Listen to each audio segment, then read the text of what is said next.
Verano de 1947. El oficial Philip Corso está de servicio en la base militar de Fort Riley, Kansas, cuando en una misión de patrulla encuentra algo que cuestiona los fundamentos de la historia. Corso era militar de carrera, un oficial muy respetado en los servicios de inteligencia, con capacidad de decisión en caso de guerra. Pero juró que en un edificio abandonado dentro de un cajón de embalaje se guardaba el cuerpo de un ser de otro planeta. Corso publicaría esta y otras revelaciones en un libro llamado El día después de Roswell, que se convertiría en un bestseller tras su publicación en 1997. 5 coroneles acudieron a una sesión de firma de libros y confirmaron que todo lo que mi padre había escrito era correcto. Corso murió en 1998. Pero los datos que reveló en su libro siguen suscitando polémica. A continuación, trataremos de analizar su carrera militar y sus sorprendentes declaraciones acerca de los ovnis.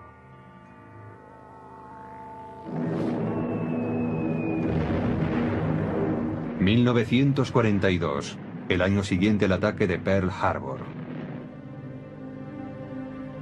Philip Corso, un joven de una pequeña ciudad de Pensilvania, es reclutado por el ejército. Durante la Segunda Guerra Mundial se prepara como oficial de los servicios de inteligencia y después, a la edad de 29 años, trabajará en Roma. Su misión, descubrir y eliminar agentes soviéticos. Cuando el ejército de los Estados Unidos ocupó Roma, lo que quería era que el gobierno de la posguerra fuese un gobierno amigo, no un gobierno comunista. Corso desempeñaba una labor de responsabilidad. Se le consideraba un hombre con futuro. En abril de 1947, Corso vuelve a los Estados Unidos para seguir su preparación en el servicio de inteligencia del ejército en Fort Riley. 3 meses más tarde, en julio de 1947, llega la noche en que, según declara, tiene lugar el hallazgo que tanto le impresionó. Corso tiene 32 años y es el oficial de guardia aquella noche. La seguridad de la base está bajo su responsabilidad. Esa noche, Fort Riley bulle de actividad. Han llegado a la base de Kansas 5 camiones con los restos del misterioso accidente de una aeronave en Roswell, Nuevo México.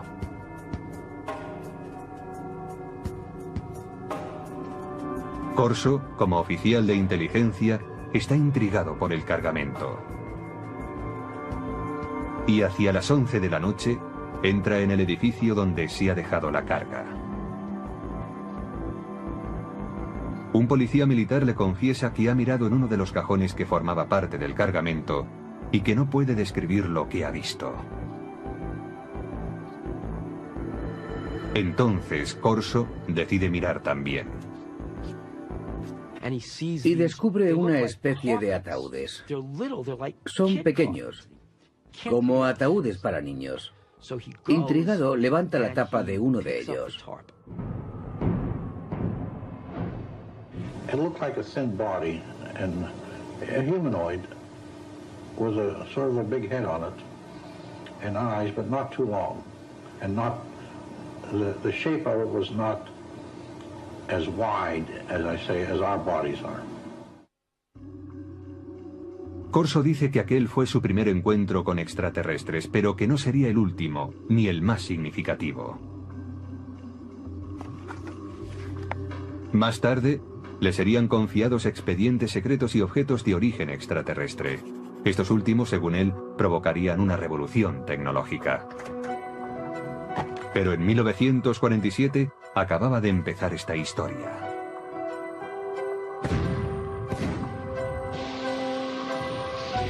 La Guerra de Corea, iniciada en 1950, abre un paréntesis en las reflexiones de Philip Corso sobre seres extraterrestres. Corso entra a formar parte del personal del general Douglas MacArthur como especialista en artillería para las fuerzas de las Naciones Unidas. Tras el armisticio de 1953 se queda en Asia como oficial de inteligencia. Se ocupará de la repatriación de prisioneros estadounidenses y aliados. Llegué a conocer a Philip Corso porque se encargó de la liberación de prisioneros de guerra en el lejano Oriente, a las órdenes de MacArthur, y más tarde fue oficial de proyectos especiales en el Consejo de Seguridad Nacional, trabajando para Eisenhower en la Casa Blanca. Según su expediente militar, Corso es ascendido al rango de teniente coronel en julio de 1953. Según afirmó, fue asesor personal del presidente Dwight Eisenhower, al que informó de la creciente infiltración del KGB en la CIA.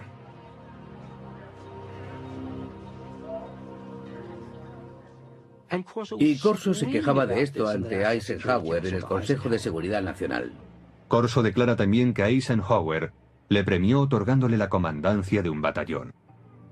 Los archivos militares confirman que fue nombrado comandante de un batallón de artillería en el campo de misiles de Red Canyon.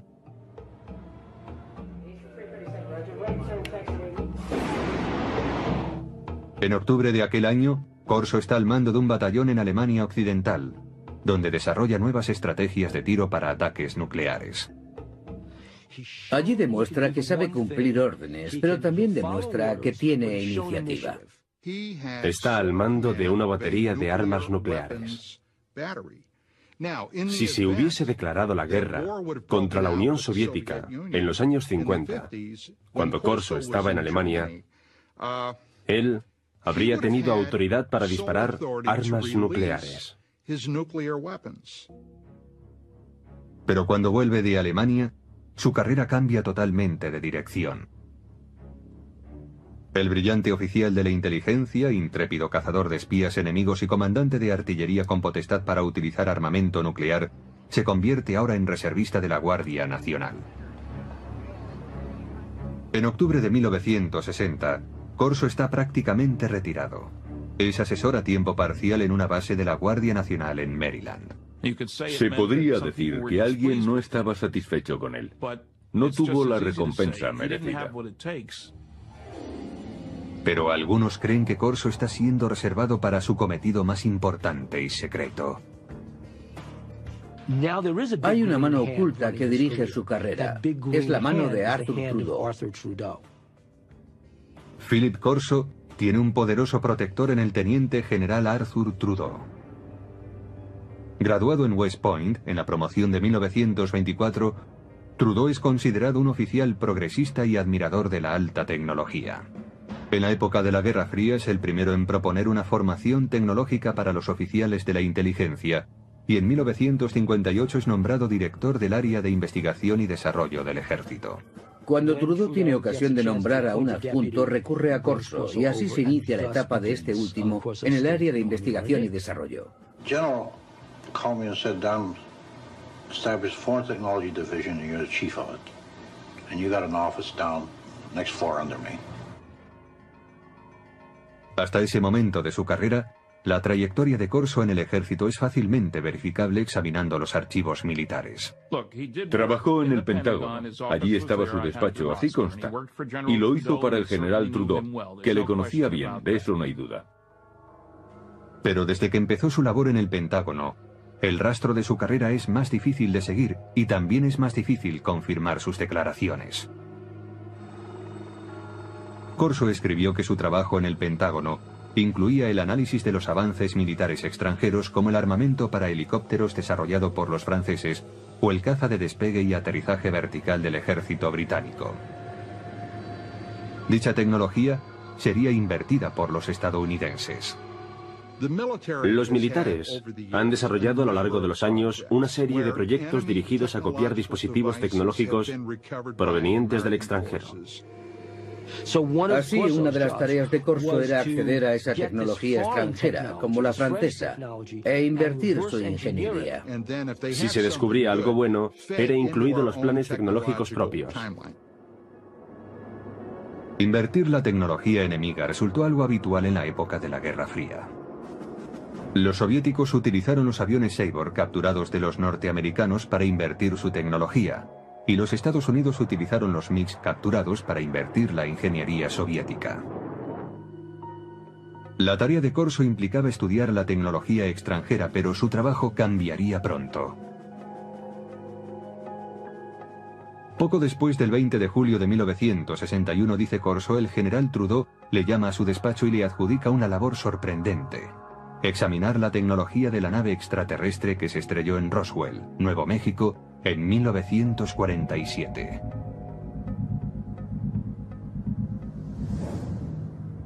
Trudeau envió un archivador al despacho de Corso. Según este, el archivador guardaba pruebas de diferentes visitas de extraterrestres a la Tierra, así como de su tecnología que afirmaba sería utilizada para desarrollar la nuestra.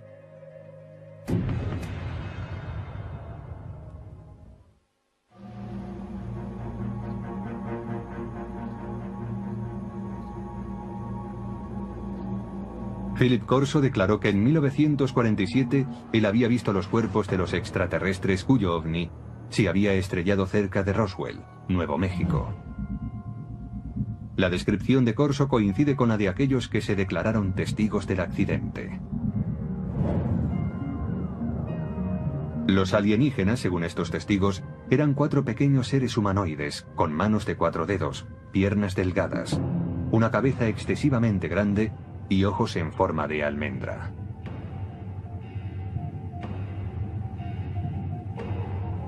Dichas descripciones aparecen supuestamente en los documentos clasificados por los investigadores del gobierno. Hasta el día de hoy, dichos documentos no han sido autentificados.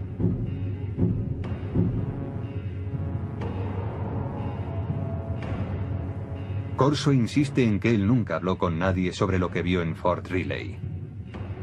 Pero en el verano de 1961, el entonces teniente coronel de 46 años es destinado a un proyecto del Pentágono que le obligará a recordar esa experiencia. Fue nombrado jefe de investigación y desarrollo del ejército, con oficina en el Pentágono. Una vez más, tenía un puesto de gran responsabilidad. Su meta, que la potencia militar de los Estados Unidos aventajara en decenas de años a la de los demás países.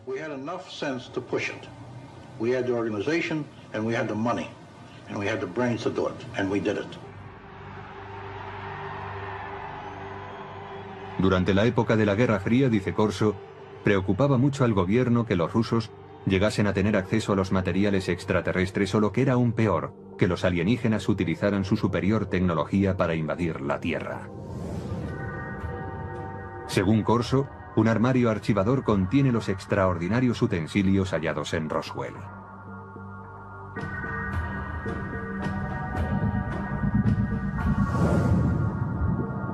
Un trozo de traje metálico superresistente. Corso afirma que quizás sirviera para proteger a los alienígenas.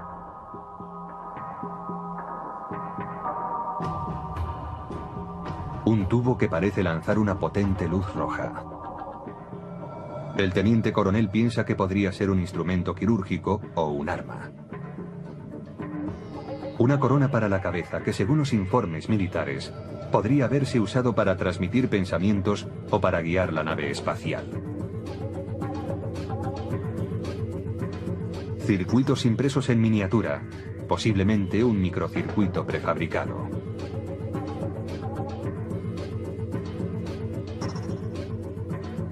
Un cable flexible que podría haber transmitido luz. Y una lente para ver en la oscuridad, supuestamente extraída del ojo de un extraterrestre. Para identificar tan extraños objetos, Corso declara haber estudiado con detalle documentos clasificados del gobierno referentes a la tecnología extraterrestre supuestamente encontrados en Roswell.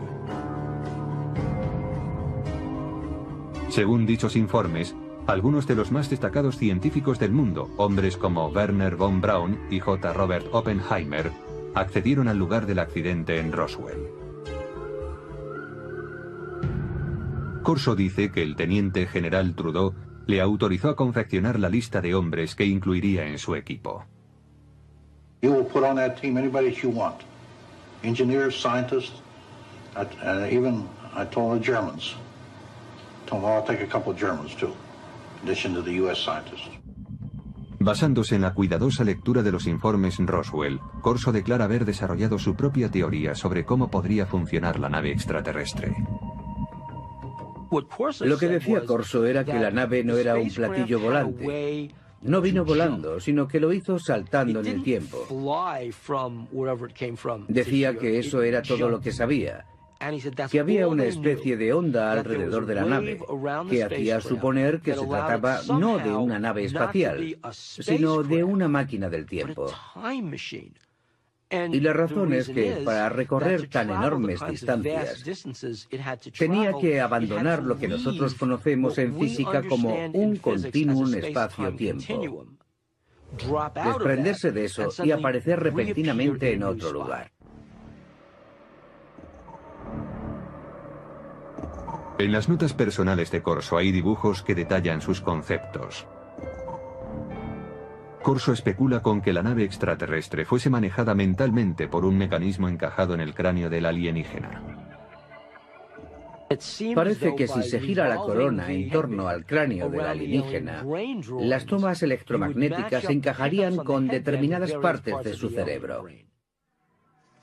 Una vez concluida la investigación, Corso decide que está preparado para ir más allá. Su aplicación. La tecnología extraterrestre que, según él, procede de Roswell, es mostrada a determinadas firmas para su desarrollo. Traten de imaginar qué sucedería si una nave espacial se estrellase contra la Tierra y en ella hubiese un fabuloso dispositivo tecnológico y alguien como Corso entregara ese material a unos laboratorios de investigación diciendo: averiguad cómo funciona esto. El resultado, sostiene Corso, fue el replanteamiento de todos los avances tecnológicos producidos hasta entonces.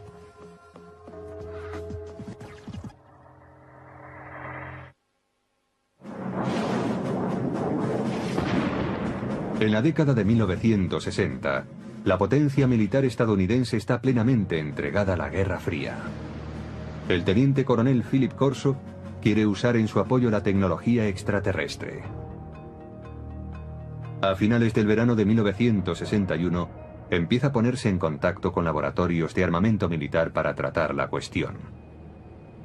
Los laboratorios del ejército también tenían científicos civiles, y aunque tenía que permitirles el acceso al material clasificado, Phil Corso se sentía muy cómodo trabajando con científicos civiles. Además, todas las autorizaciones formales corrían a cargo de los laboratorios. En Estados Unidos existen numerosos laboratorios de alta tecnología donde científicos civiles trabajan en proyectos militares. Los Álamos, sede del proyecto Manhattan, quizás sea el más famoso. Pero en 1961, Fort Belvoir, en Virginia, desarrollaba en secreto un proyecto para conseguir la visión nocturna. Corso declara que este sería el primer laboratorio al que recurriría. Para que aquellos objetos fueran analizados debidamente, no podía llevarlos a un taller de reparación de radio. Debía llevarlos a algún lugar de suficientes garantías. Según Corso, los testigos de Roswell declararon que la nave extraterrestre usaba una tecnología muy avanzada que permitía la visión nocturna. Si alguien entraba en la nave y miraba hacia afuera, veía el exterior tan nítidamente como si fuese de día, aún en plena noche. También hay, según Corso, una lente extraída del ojo de un extraterrestre que tiene la propiedad de aumentar la intensidad de la luz. Nadie sabe relacionar ambas cosas, dice Corso, pero todo el mundo es consciente de su valor potencial.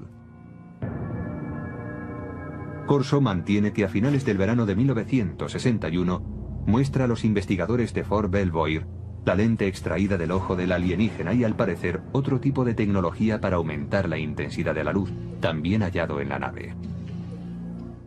Este es el tipo de tecnología que, aunque parece ser que ya se había empezado a desarrollar durante la Segunda Guerra Mundial, realmente avanzó en progresión geométrica en años posteriores. Ahora bien, ¿puede esto atribuirse a la tecnología hallada en Roswell? Según Corso, sí. Corso dice que no pudo desarrollarse el mecanismo de control mental. Su teoría era que solo podía funcionar con el cerebro de un extraterrestre. Pero este revés no impide el desarrollo de otro dispositivo. Un circuito impreso de sofisticado diseño. We also had a little charred chip. Small thing, maybe 3/8 of an inch square, 2 threads coming out, and a little one in the center with thin wires. These came from Roswell. We didn't know exactly the function of these integrated circuits, but we suspected that these were circuits, electrical circuits. Corso afirma que llevó el objeto a los laboratorios Bell, que habían desarrollado el transistor 14 años antes. Dice que los científicos del laboratorio consiguieron analizar y más tarde reproducir el microchip extraterrestre. ¿Qué pasaría si ocurriese algo así? Sucedería que en un corto espacio de tiempo el mundo se transformaría radicalmente. No hay duda de que a partir del desarrollo de los circuitos integrados a principios de los 60, el mundo se ha transformado. Se han hecho realidad dispositivos electrónicos desde el teléfono celular al ordenador portátil. El microchip de Roswell estaba dañado por el accidente, según dice Corso. Pero tiene en su poder otro objeto de los alienígenas, y este aparentemente funciona a la perfección. Él sabía por los informes que cuando aquel aparato se puso en funcionamiento, causó quemaduras sobre las superficies hacia las que fue enfocado. Los informes militares clasificados, según Corso, especulaban con que el dispositivo hallado en Roswell, aparentemente capaz de abrir agujeros en las paredes, era algún tipo de herramienta de corte, quizás usada en cirugía. En Aeronáutica Hughes, desde finales de los años 50 y hasta principios de los 60, los investigadores trabajaron en lo que serían los primeros de seguimiento y derribo para la aviación militar. Pero los ingenieros tuvieron problemas a la hora de diseñar un dispositivo práctico. Esto fue así, dice Corso, hasta que él les mostró la extraña herramienta de origen alienígena.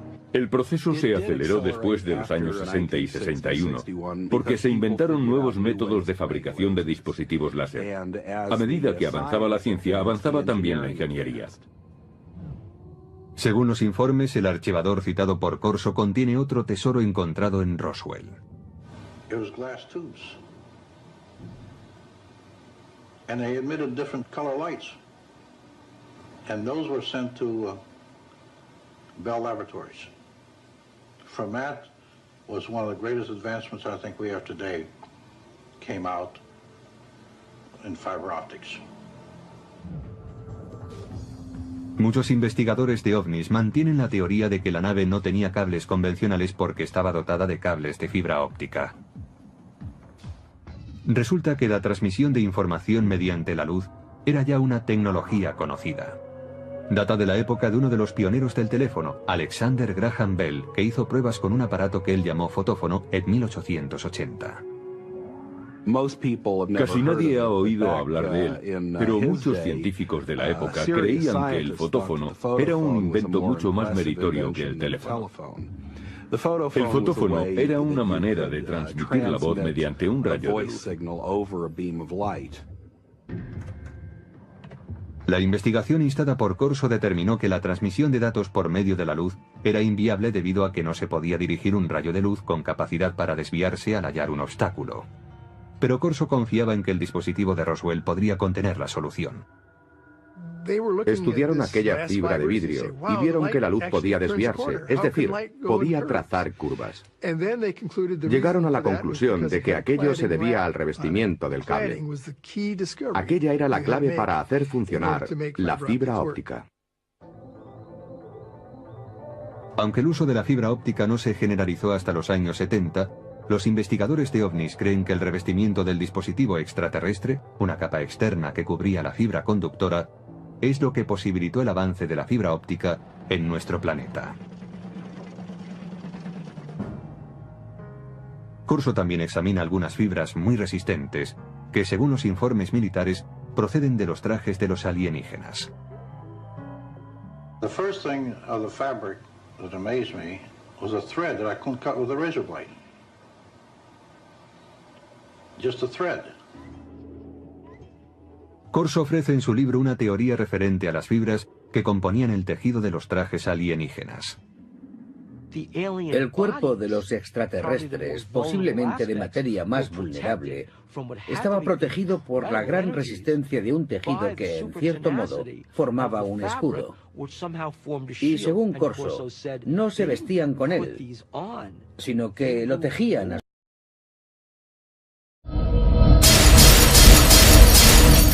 su alrededor.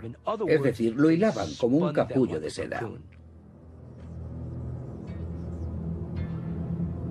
Corso se pregunta si estas fibras tan resistentes tendrían aplicación como material antibalas para ser usados por los cuerpos de seguridad y por el ejército.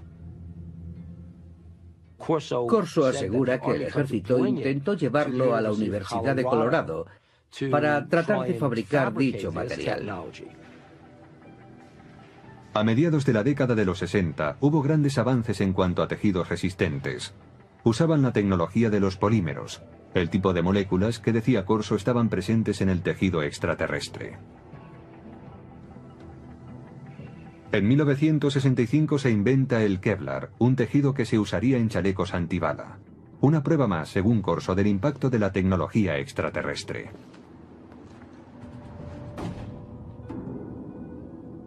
Nadie niega que el periodo en que el teniente coronel trabajó en el Pentágono coincide con un periodo de gran desarrollo tecnológico en los Estados Unidos.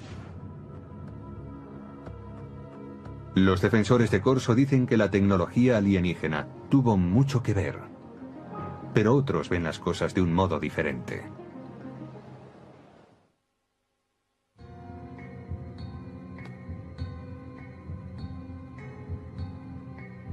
En su libro El día después de Roswell, el teniente coronel Philip Corso declara haber introducido la tecnología extraterrestre hallada tras el incidente de Nuevo México en la agenda de los militares estadounidenses.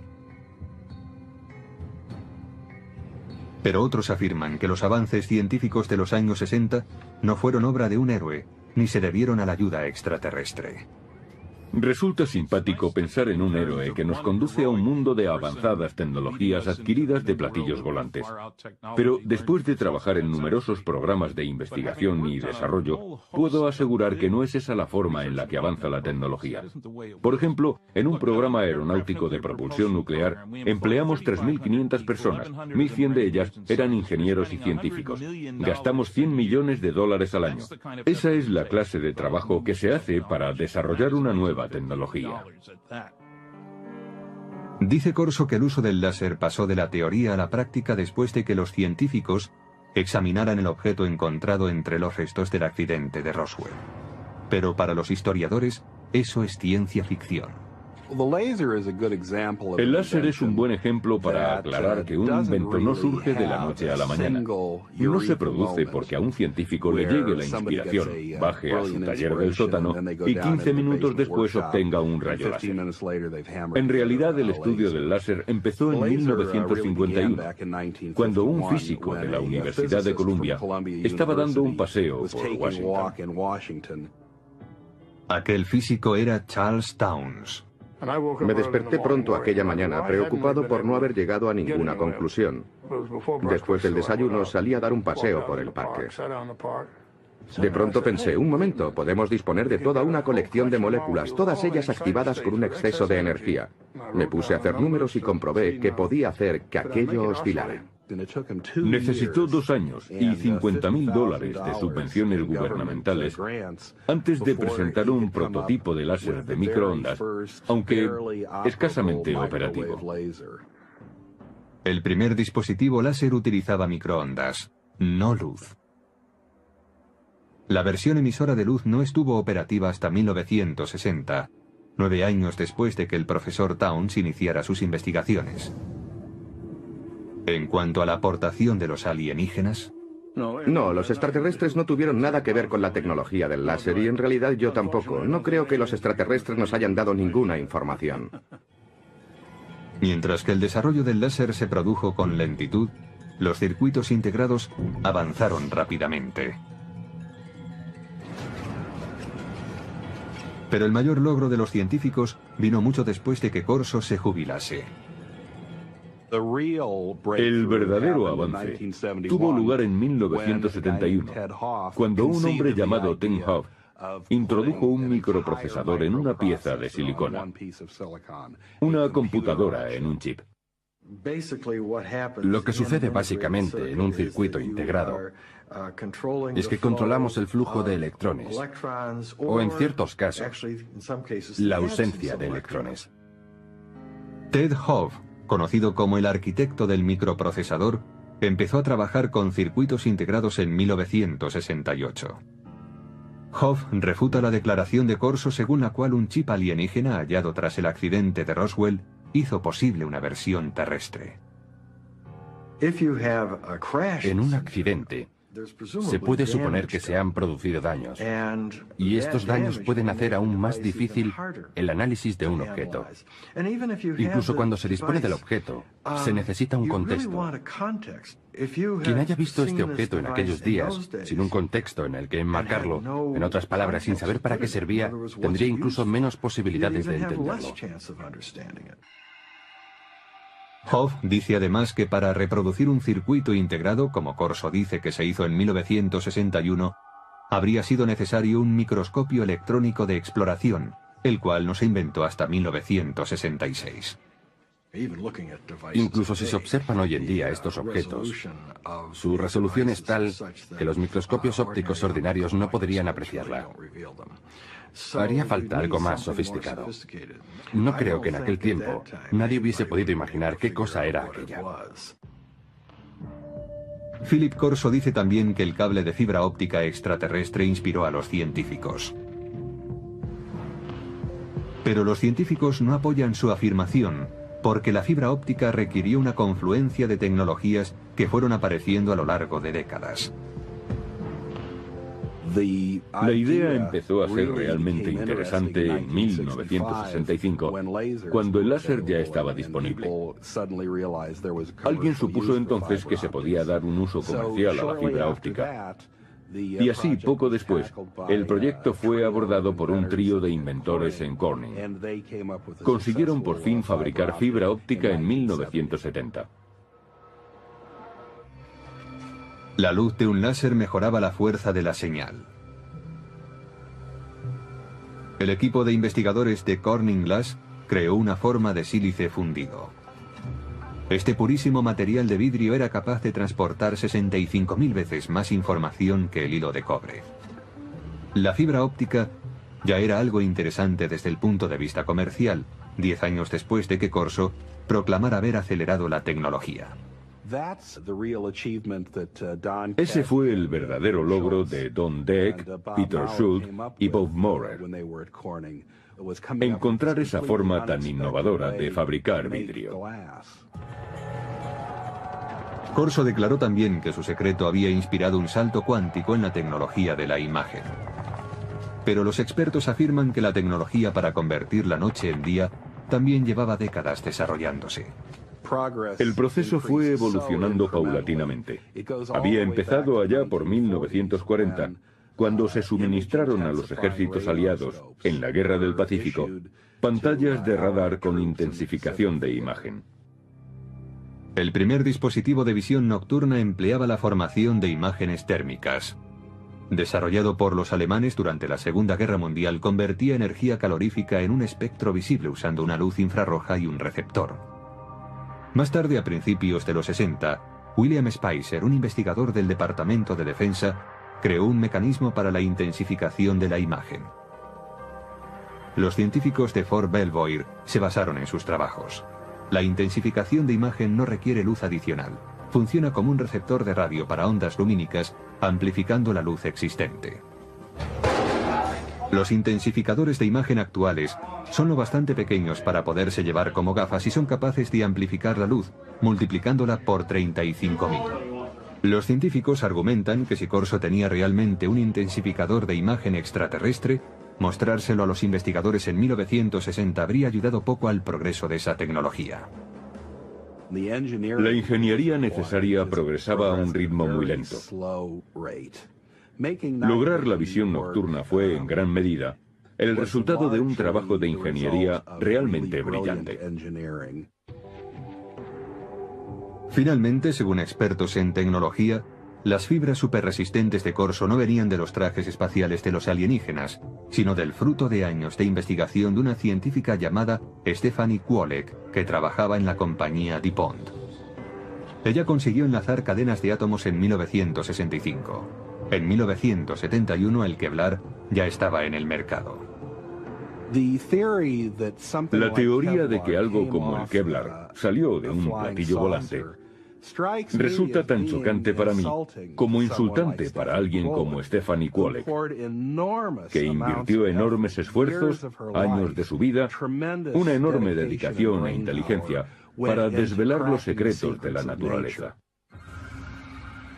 Además, algunos escépticos insisten en que el teniente coronel Corso sencillamente no tenía los conocimientos suficientes para promover un programa de ingeniería inversa. Leí algo que había escrito hace años y vi que aquello no era alta tecnología. Yo he trabajado para General Electric, Westinghouse, General Motors, TRV System, McDonnell Douglas y junto a muchos científicos. Yo mismo soy físico y no vi nada en los escritos de Corso que indicara que tenía los conocimientos, el talento, la formación para manejar un material como aquel y llevarlo a la industria. Corso tenía una respuesta para tal objeción. Decía que su equipo de científicos de élite le ayudaba a interpretar los objetos de Roswell. I didn't have the training or the background for something. You know, they got highly technical. But fortunately, the German scientists were there. I knew von Braun, and I knew Hermann Oberth. Oberth was a man that said we've been helped. But we had to keep it quiet to protect our budget, protect our organization.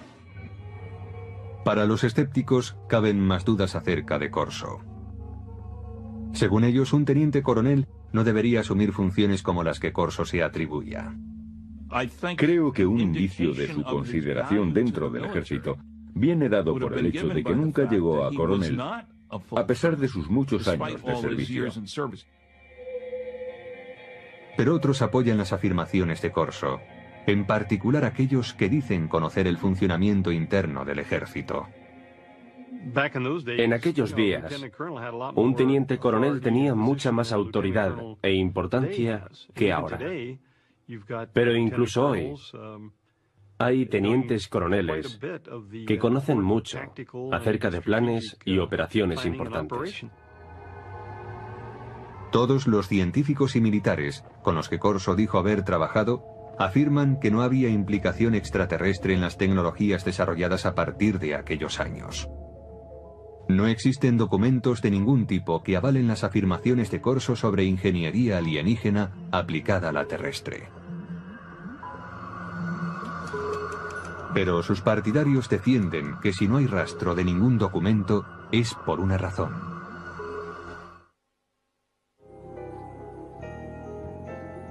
Quienes creen que una nave extraterrestre se estrelló cerca de Roswell coinciden en una cosa: el gobierno ocultó sistemáticamente la verdad.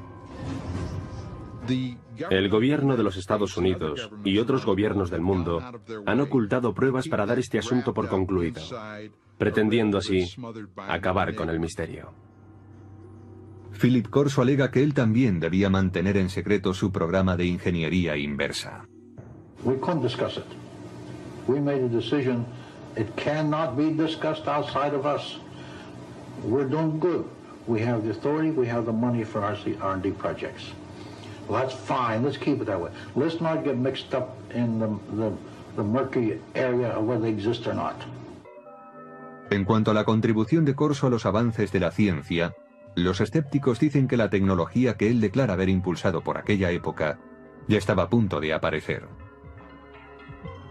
Como prueba, aluden a la famosa corona de control mental, una tecnología extraterrestre que Corso reconoció que no pudo ser desarrollada. Hoy está en camino de convertirse en realidad sin su ayuda. Desde los años 70, los científicos han estado experimentando con las ondas cerebrales salidas del electroencefalógrafo para suministrar información y alterar el comportamiento. En la actualidad es posible usar juegos como este que informan a través de un electroencefalógrafo para aprender a controlar los estados del cerebro. Pero la tecnología del control mental ha avanzado más aún. Going to open the first email, which says congrats. En 2004, la FDA autorizó a los investigadores para experimentar con unos diminutos implantes cerebrales diseñados para que las personas discapacitadas pudiesen controlar un ordenador con su pensamiento.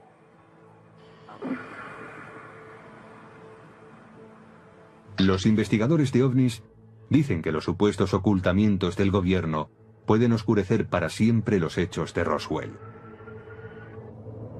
Y en consecuencia, oscurecer también la verdad sobre si la tecnología extraterrestre contribuyó al desarrollo de la fibra óptica, los tejidos superresistentes, el láser, los circuitos integrados o la intensificación de imágenes. Hay gente que cree que los extraterrestres intervinieron, por ejemplo, en el 3500 a.C. en Egipto, para ayudar a los egipcios a construir pirámides. Pero los egipcios del año 3500 a.C. eran muy capaces de poner un gran bloque de piedra encima de otro. Si los egipcios hubiesen desarrollado de repente teléfonos celulares o algo así, entonces yo diría, de acuerdo, aquí hay un invento. Pero no fue eso lo que hicieron. Aunque el teniente coronel Philip Corso pueda ser cuestionado, sus ideas hayan suscitado polémica y sus afirmaciones hayan sido consideradas como propias de la ciencia ficción, su aportación al mito de los ovnis y a las leyendas populares no puede ser ignorado. Los militares, el Pentágono, el gobierno de los Estados Unidos no dan ese tipo de autoridad a un incompetente. Este hombre estaba bien considerado y era muy respetado. At my age, what do I have to lose? I have to let my grandchildren and my children know this, because how long will I be around yet? And when I go, it goes with me. Debió de haber muchos días, muchos, en los que Philip Corso se preguntse, ¿por qué yo? ¿Por qué tengo esta información? Yo creo que eso es algo que le atormentó durante muchos años. Es muy difícil guardar un secreto así para uno mismo. Hasta hoy solo se ha contado el 10% de la historia, dijo mi padre. El resto es información clasificada.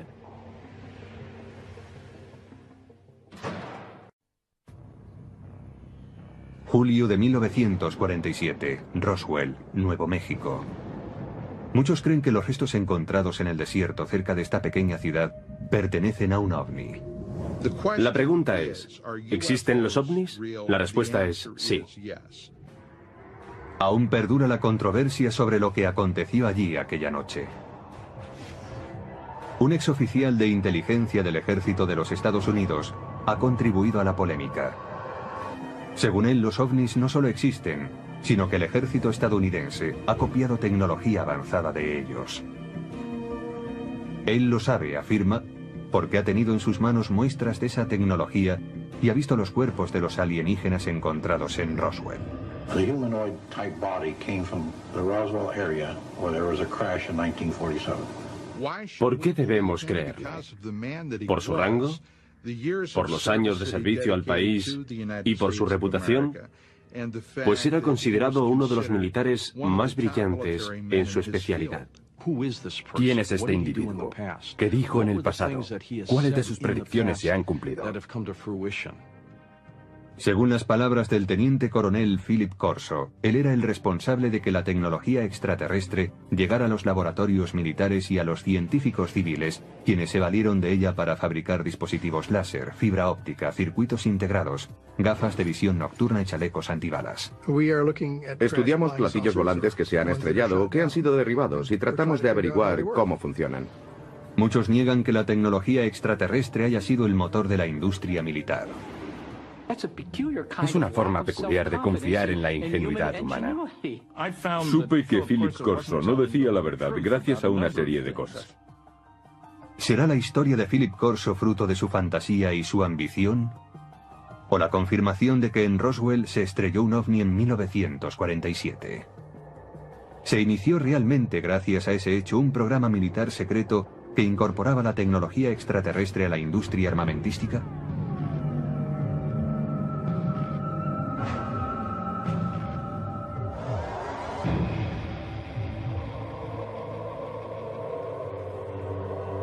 El día después de Roswell.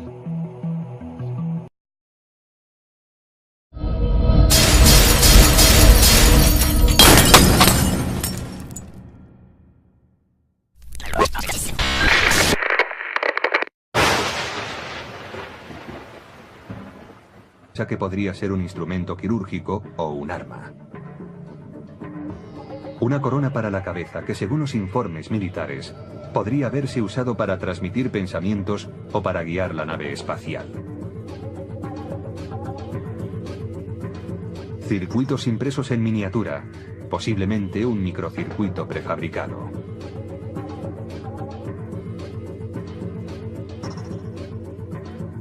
Un cable flexible que podría haber transmitido luz. Y una lente para ver en la oscuridad, supuestamente extraída del ojo de un extraterrestre. Para identificar tan extraños objetos, Corso declara haber estudiado con detalle documentos clasificados del gobierno referentes a la tecnología extraterrestre supuestamente encontrados en Roswell. Según dichos informes, algunos de los más destacados científicos del mundo, hombres como Werner von Braun y J. Robert Oppenheimer, accedieron al lugar del accidente en Roswell. Corso dice que el teniente general Trudeau le autorizó a confeccionar la lista de hombres que incluiría en su equipo. You will put on that team anybody that you want. Engineers, scientists, and even I told the Germans. Told them I'll take a couple of Germans too, in addition to the US scientists. Basándose en la cuidadosa lectura de los informes Roswell, Corso declara haber desarrollado su propia teoría sobre cómo podría funcionar la nave extraterrestre. Lo que decía Corso era que la nave no era un platillo volante. No vino volando, sino que lo hizo saltando en el tiempo. Decía que eso era todo lo que sabía, que había una especie de onda alrededor de la nave, que hacía suponer que se trataba no de una nave espacial, sino de una máquina del tiempo. Y la razón es que para recorrer tan enormes distancias, tenía que abandonar lo que nosotros conocemos en física como un continuum espacio-tiempo, desprenderse de eso y aparecer repentinamente en otro lugar. En las notas personales de Corso hay dibujos que detallan sus conceptos. Corso especula con que la nave extraterrestre fuese manejada mentalmente por un mecanismo encajado en el cráneo del alienígena. Parece que si se gira la corona en torno al cráneo del alienígena, las tomas electromagnéticas encajarían con determinadas partes de su cerebro. Una vez concluida la investigación, Corso decide que está preparado para ir más allá.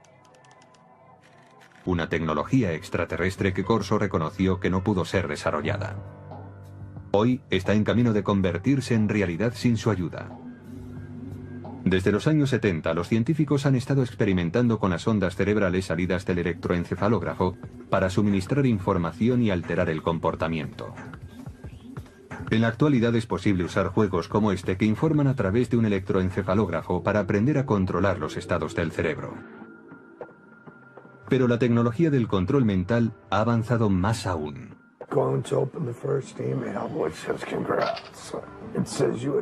En 2004, la FDA autorizó a los investigadores para experimentar con unos diminutos implantes cerebrales diseñados para que las personas discapacitadas pudiesen controlar un ordenador con su pensamiento.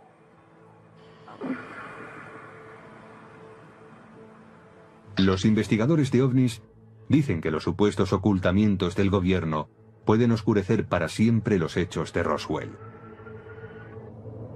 Y en consecuencia, oscurecer también la verdad sobre si la tecnología extraterrestre contribuyó al desarrollo de la fibra óptica, los tejidos superresistentes, el láser, los circuitos integrados o la intensificación de imágenes.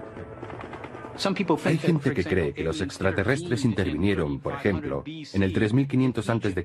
en Egipto, para ayudar a los egipcios a construir pirámides. Pero los egipcios del año 3500 a.C. eran muy capaces de poner un gran bloque de piedra encima de otro. Si los egipcios hubiesen desarrollado de repente teléfonos celulares o algo así, entonces yo diría, de acuerdo, aquí hay un invento. Pero no fue eso lo que hicieron. Aunque el teniente coronel Philip Corso pueda ser cuestionado, sus ideas hayan suscitado polémica y sus afirmaciones hayan sido consideradas como propias de la ciencia ficción, su aportación al mito de los ovnis y a las leyendas populares no puede ser ignorado. Los militares, el Pentágono, el gobierno de los Estados Unidos no dan ese tipo de autoridad a un incompetente. Este hombre estaba bien considerado y era muy respetado. At my age, what do I have to lose?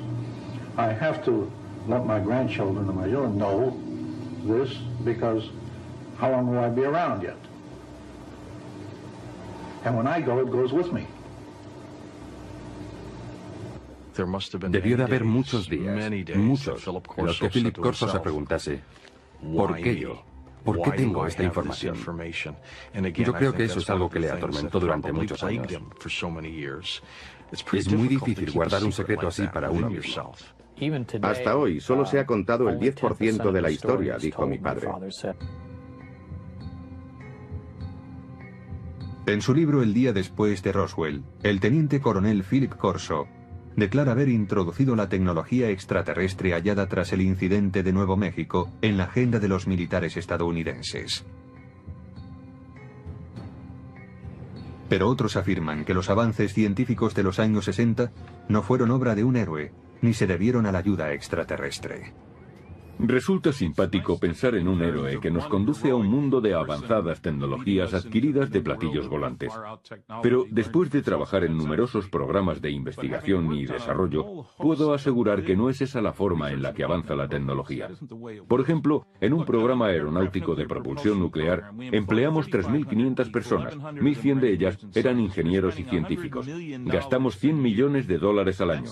Esa es la clase de trabajo que se hace para desarrollar una nueva tecnología. Dice Corso que el uso del láser pasó de la teoría a la práctica después de que los científicos examinaran el objeto encontrado entre los restos del accidente de Roswell. Pero para los historiadores, eso es ciencia ficción. El láser es un buen ejemplo para aclarar que un invento no surge de la noche a la mañana. No se produce porque a un científico le llegue la inspiración, baje a su taller del sótano y 15 minutos después obtenga un rayo láser. En realidad, el estudio del láser empezó en 1951, cuando un físico de la Universidad de Columbia estaba dando un paseo por Washington. Aquel físico era Charles Townes. Me desperté pronto aquella mañana, preocupado por no haber llegado a ninguna conclusión. Después del desayuno salí a dar un paseo por el parque. De pronto pensé, un momento, podemos disponer de toda una colección de moléculas, todas ellas activadas con un exceso de energía. Me puse a hacer números y comprobé que podía hacer que aquello oscilara. Necesitó 2 años y $50.000 de subvenciones gubernamentales antes de presentar un prototipo de láser de microondas, aunque escasamente operativo. El primer dispositivo láser utilizaba microondas, no luz.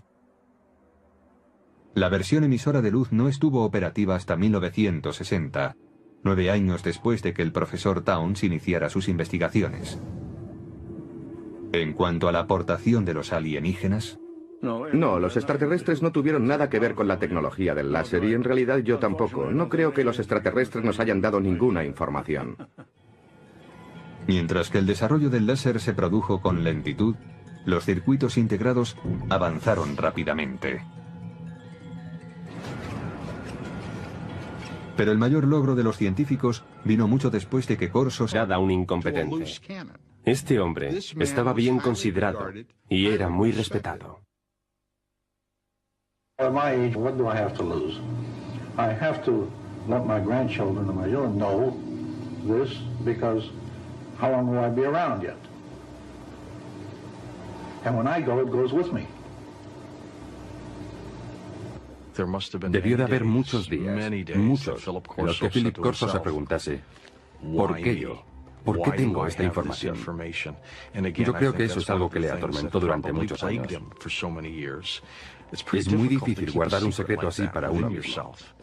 Hasta hoy solo se ha contado el 10% de la historia, dijo mi padre. El resto es información clasificada.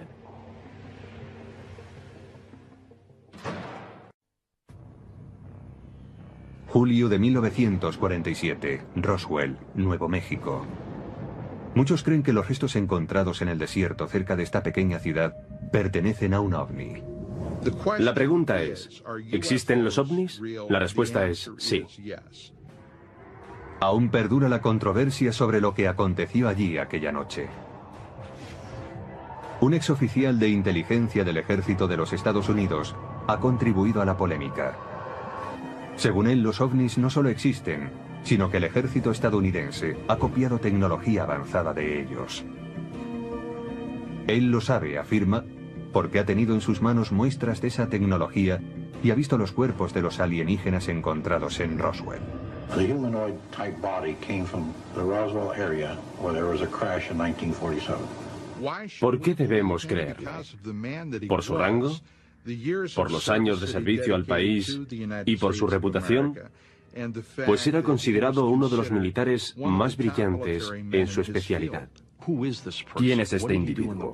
¿Qué dijo en el pasado? ¿Cuáles de sus predicciones se han cumplido? Según las palabras del teniente coronel Philip Corso, él era el responsable de que la tecnología extraterrestre llegara a los laboratorios militares y a los científicos civiles, quienes se valieron de ella para fabricar dispositivos láser, fibra óptica, circuitos integrados, gafas de visión nocturna y chalecos antibalas. Estudiamos platillos volantes que se han estrellado o que han sido derribados y tratamos de averiguar cómo funcionan. Muchos niegan que la tecnología extraterrestre haya sido el motor de la industria militar. Es una forma peculiar de confiar en la ingenuidad humana. Supe que Philip Corso no decía la verdad gracias a una serie de cosas.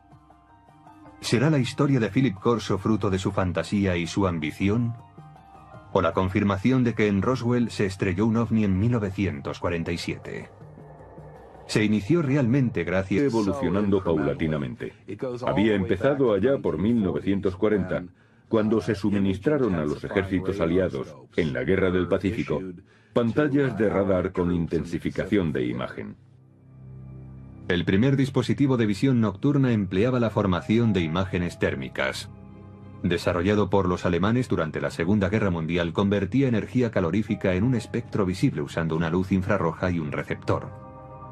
Más tarde, a principios de los 60, William Spicer, un investigador del Departamento de Defensa, creó un mecanismo para la intensificación de la imagen. Los científicos de Fort Belvoir se basaron en sus trabajos. La intensificación de imagen no requiere luz adicional. Funciona como un receptor de radio para ondas lumínicas, amplificando la luz existente. Los intensificadores de imagen actuales son lo bastante pequeños para poderse llevar como gafas y son capaces de amplificar la luz, multiplicándola por 35.000. Los científicos argumentan que si Corso tenía realmente un intensificador de imagen extraterrestre, mostrárselo a los investigadores en 1960 habría ayudado poco al progreso de esa tecnología.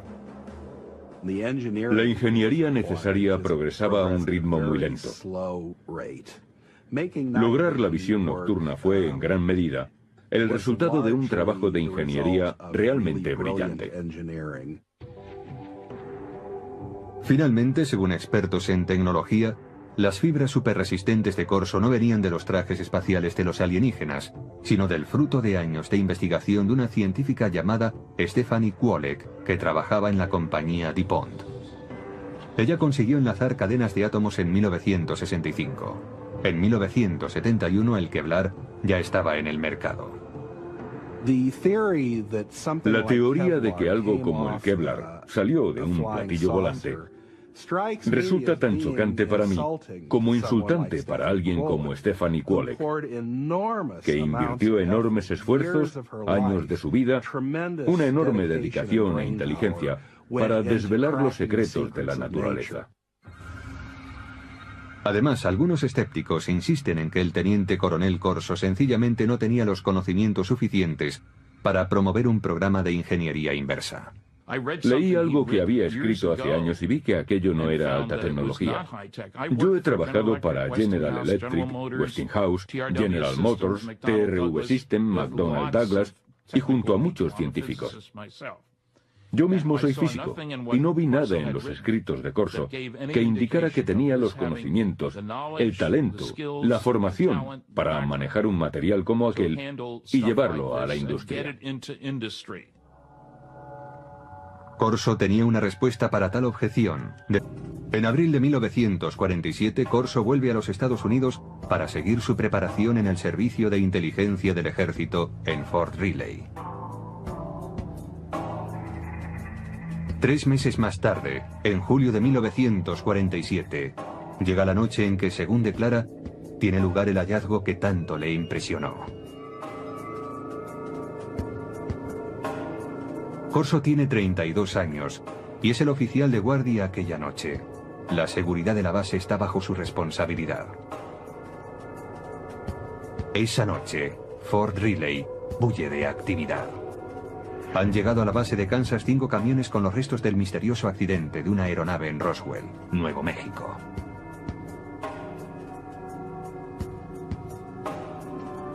Corso, como oficial de inteligencia, está intrigado por el cargamento. Y hacia las 11 de la noche, entra en el edificio donde se ha dejado la carga. Un policía militar le confiesa que ha mirado en uno de los cajones que formaba parte del cargamento y que no puede describir lo que ha visto. Entonces Corso decide mirar también. Y descubre una especie de ataúdes. Son pequeños, como ataúdes para niños. Intrigado, levanta la tapa de uno de ellos. It looked like a thin body, and a humanoid with a sort of a big head on it, and eyes, but not too long, and not the shape of it was not as wide, as I say, as our bodies are. Corso dice que aquel fue su primer encuentro con extraterrestres, pero que no sería el último, ni el más significativo. Más tarde, le serían confiados expedientes secretos y objetos de origen extraterrestre. Estos últimos, según él, provocarían una revolución tecnológica. Pero en 1947 acababa de empezar esta historia.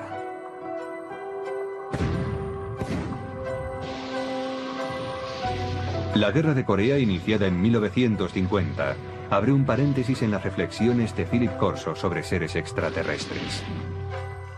Corso entra a formar parte del personal del general Douglas MacArthur como especialista en artillería para las fuerzas de las Naciones Unidas. Tras el armisticio de 1953 se queda en Asia como oficial de inteligencia. Se ocupará de la repatriación de prisioneros estadounidenses y aliados. Llegué a conocer a Philip Corso porque se encargó de la liberación de prisioneros de guerra. La luz de un láser mejoraba la fuerza de la señal. El equipo de investigadores de Corning Glass creó una forma de sílice fundido. Este purísimo material de vidrio era capaz de transportar 65.000 veces más información que el hilo de cobre. La fibra óptica ya era algo interesante desde el punto de vista comercial, 10 años después de que Corso proclamara haber acelerado la tecnología. Ese fue el verdadero logro de Don Deck, Peter Schultz y Bob Maurer. Encontrar esa forma tan innovadora de fabricar vidrio. Corso declaró también que su secreto había inspirado un salto cuántico en la tecnología de la imagen. Pero los expertos afirman que la tecnología para convertir la noche en día también llevaba décadas desarrollándose.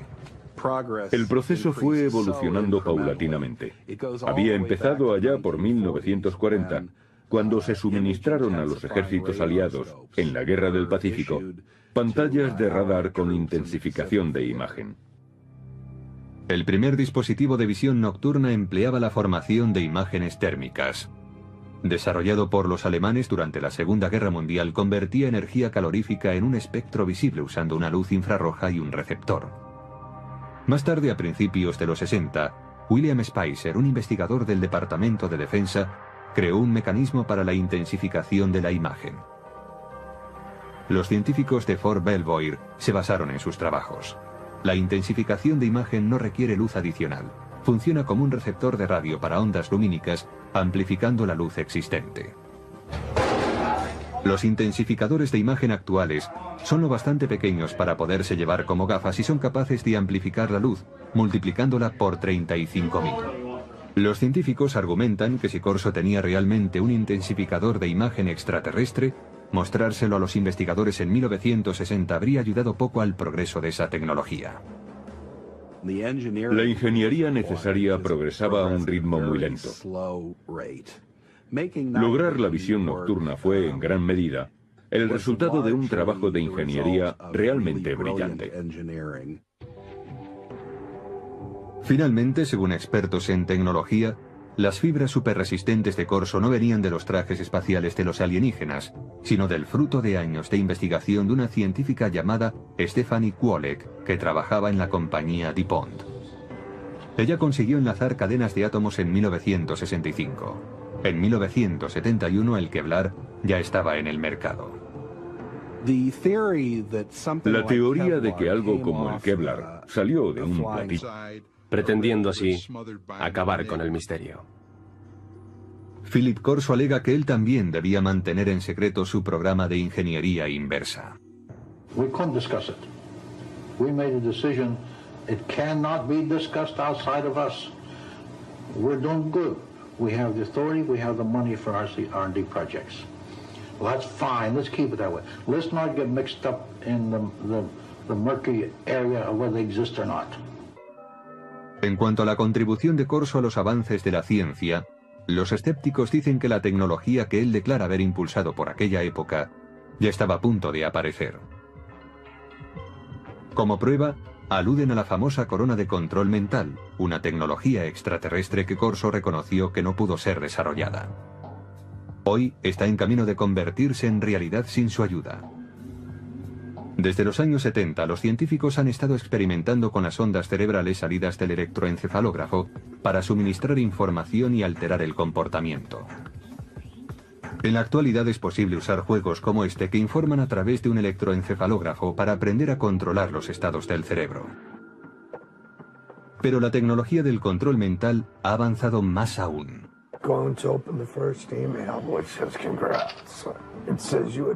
En 2004, la FDA autorizó a los investigadores para experimentar con unos diminutos implantes cerebrales diseñados para que las personas discapacitadas pudiesen controlar un ordenador con su pensamiento.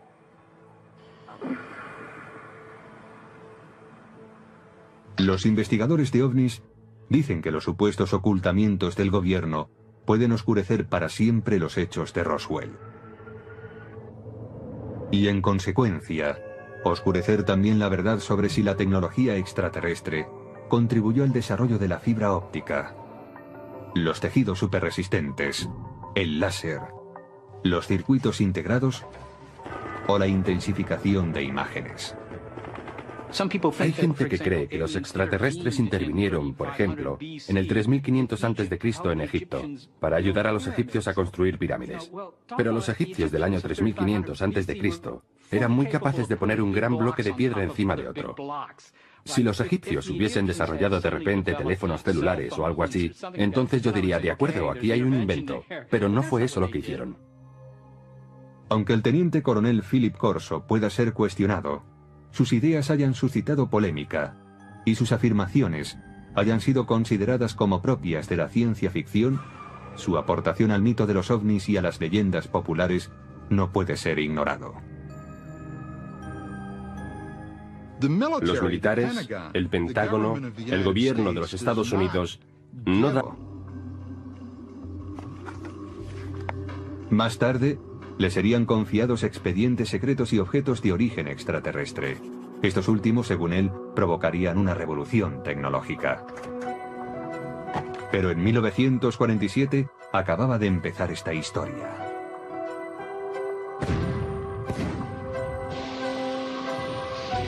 La Guerra de Corea, iniciada en 1950, abre un paréntesis en las reflexiones de Philip Corso sobre seres extraterrestres. Corso entra a formar parte del personal del general Douglas MacArthur como especialista en artillería para las fuerzas de las Naciones Unidas. Tras el armisticio de 1953 se queda en Asia como oficial de inteligencia. Se ocupará de la repatriación de prisioneros estadounidenses y aliados.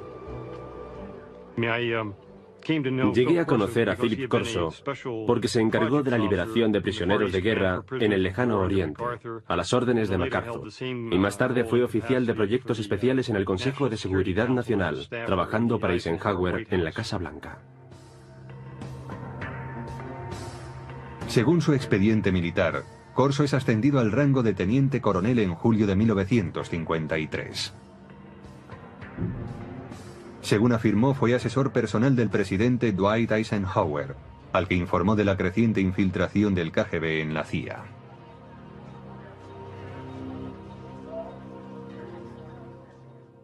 Y Corso se quejaba de esto ante Eisenhower en el Consejo de Seguridad Nacional. Corso declara también que Eisenhower le premió otorgándole la comandancia de un batallón. Los archivos militares confirman que fue nombrado comandante de un batallón de artillería en el campo de misiles de Red Canyon.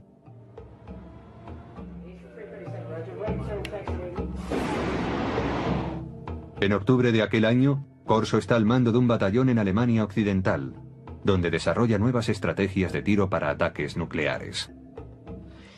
Allí demuestra que sabe cumplir órdenes, pero también demuestra que tiene iniciativa. Está al mando de una batería de armas nucleares. Si se hubiese declarado la guerra contra la Unión Soviética en los años 50, cuando Corso estaba en Alemania, él habría tenido autoridad para disparar armas nucleares. Pero cuando vuelve de Alemania, su carrera cambia totalmente de dirección. El brillante oficial de la inteligencia, intrépido cazador de espías enemigos y comandante de artillería con potestad para utilizar armamento nuclear, se convierte ahora en reservista de la Guardia Nacional. En octubre de 1960, Corso está prácticamente retirado. Es asesor a tiempo de un rayo de luz. La investigación instada por Corso determinó que la transmisión de datos por medio de la luz era inviable debido a que no se podía dirigir un rayo de luz con capacidad para desviarse al hallar un obstáculo. Pero Corso confiaba en que el dispositivo de Roswell podría contener la solución. Estudiaron aquella fibra de vidrio y vieron que la luz podía desviarse, es decir, podía trazar curvas. Llegaron a la conclusión de que aquello se debía al revestimiento del cable. Aquella era la clave para hacer funcionar la fibra óptica. Aunque el uso de la fibra óptica no se generalizó hasta los años 70, los investigadores de ovnis creen que el revestimiento del dispositivo extraterrestre, una capa externa que cubría la fibra conductora, es lo que posibilitó el avance de la fibra óptica en nuestro planeta. Corso también examina algunas fibras muy resistentes que, según los informes militares, proceden de los trajes de los alienígenas. The first thing of the fabric that amazed me was a thread that I couldn't cut with a razor blade. Just a thread. Corso ofrece en su libro una teoría referente a las fibras que componían el tejido de los trajes alienígenas. El cuerpo de los extraterrestres, posiblemente de materia más vulnerable, estaba protegido por la gran resistencia de un tejido que, en cierto modo, formaba un escudo.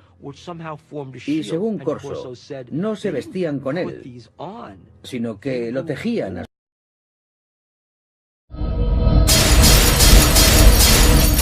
su alrededor. Es decir, lo hilaban como un capullo de seda. Corso se pregunta si estas fibras tan resistentes tendrían aplicación como material antibalas para ser usados por los cuerpos de seguridad y por el ejército. Corso asegura que el ejército intentó llevarlo a la Universidad de Colorado para tratar de fabricar dicho material. A mediados de la década de los 60 hubo grandes avances en cuanto a tejidos resistentes. Usaban la tecnología de los polímeros, el tipo de moléculas que, decía Corso, estaban presentes en el tejido extraterrestre. En 1965 se inventa el Kevlar, un tejido que se usaría en chalecos antibala. Una prueba más, según Corso, del impacto de la tecnología extraterrestre.